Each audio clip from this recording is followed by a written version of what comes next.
One of the things, though, that really impresses me about the show and the writing is that it's pretty much just a number of characters in a house. A lot of the time, it's you guys aren't going and leaving and doing well sometimes, but it keeps the momentum never slows down. There's always something like an onion is constantly being pulled back. Can you sort of talk about that every episode is pulling it never slows down? I think on paper you'd think kind of a show that's all set in one place would feel quite restrictive, but I think one of the things in this season, I think you find the house kind of grows and becomes a whole new thing. There's whole other places of the house that you've never seen before. It's almost like a labyrinth of rooms, and it's a really interesting place to work because it's very kind of contained, it's very intimate, and kind of everything is kind of amplified, and the atmosphere is kind of quite unique. So it's an interesting place to play a scene for sure. Yeah. I mean, for sure. I think we were striving for not wanting the because I think at the end of season 1, it's such a high energy kind of end to the first 10 episodes that we didn't want to then hit a dip and a lull. I think we want to keep the tension as high as possible for the whole season. I mean, Knight always says that. It's like, remember the thriller, remember the tension.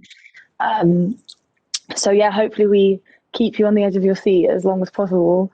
And then it reaches this big climax at the end of season 2. I won't give anything away there. But yeah, I think that's what we're going for.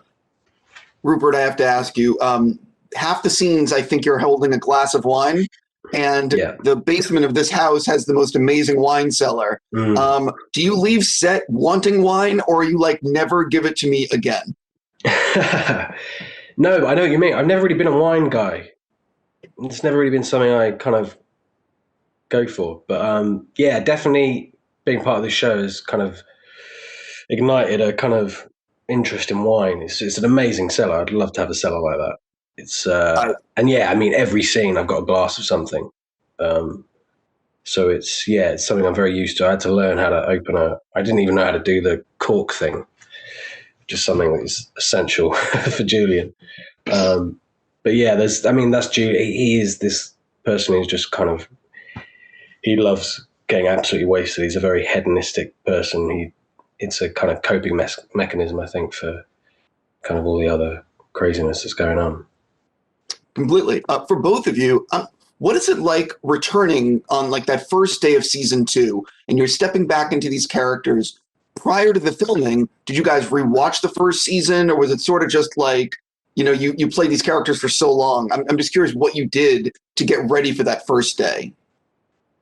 I mean, for me, I think when we did season 1, we were out there for such a long time, and we all got pretty well acquainted with our characters, I'd say. I think for me, it was just, it does definitely take a minute to acclimate and to sort of find your footing back with the character again. There's always that one moment, like in your first shot of the season, where you're like, oh, can I still act? Can I still do this? Do I still understand how this shit works? So stuff works. So there's always that. And especially for season 2, we kind of had 2 restarts because we shot 6 episodes and then the pandemic happened, and then we had to all go back home and then go straight back into it when we came back. So that was definitely challenging. But yeah, I think just focusing and stepping back into the world. What Nell says is right. It does take a while to tune in. I think with a show like this, it's got such a specific tone as well. You really want to kind of find the pitch. But as I say, like in the house, it kind of stays in the house. Once you're kind of back in those rooms, it's quite easy to slip back into it. But and also the accent is always something you have to kind of keep an eye on, and that's also another element to keep minding. But it's fun. It's a very unique show to be part of, I think, and this season felt kind of very different. I'm curious. Obviously, this is one of these series where you can't even say what's coming up in future episodes because then you ruin future episodes. But for fans, what can you tease about season 2?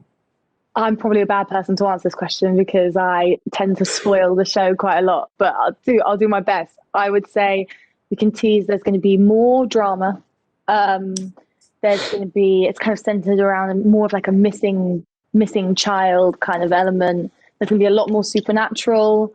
There's going to be a bit more romance, and more action. Yeah, it's just kind of ramped up the volume quite high on this season. So yeah, we're excited. Yeah, for sure. All those things. For sure. Okay, I'll move on to the next question. I want to say congratulations on getting a third season before the second season even premieres. Knight has talked about, I believe that the series is, he wants to do something that's 40 episodes. How much do you want to know? Because obviously he's told me that he knows how this thing ultimately ends. How much do you guys want to know exactly everything about what's going to happen in the future, and how much as an actor do you want to take it script by script? Yeah, and I think it's a kind of double-edged sword. I kind of love not knowing. I like going into it blind, much like the character is. And I think that's one of the thrills of this being part of the show, is you don't really know. You can't. It's very hard to predict kind of what's exactly is around the corner. Me and Nell have a bet at the moment. We do. Nell thinks she's going to fly at some point. I'm just saying, I think I'm going to fly. It could happen. I mean, you never know with this show.